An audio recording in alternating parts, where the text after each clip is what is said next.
use their golden tickets to vote for BW. Chapter 248, Shang Yuan Bingzu's Hidden Talent. While looking at the 11 statues frozen in ice, Bai Zemin looked at Shang Yuan Bingzu and said in exasperation, "You should have saved the leader.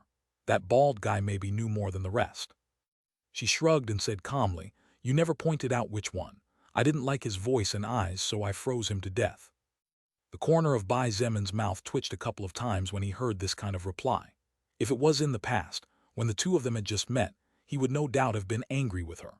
But after experiencing so much together, after so many life-and-death battles where they both supported each other and had each other's backs, something so insignificant couldn't make him start fighting with her. Seeing his speechless expression, Shang Yuan Bingzu couldn't help but let a slightly teasing smile appear on her face. "Next time you need to be clearer about what you want." Even she was the same way.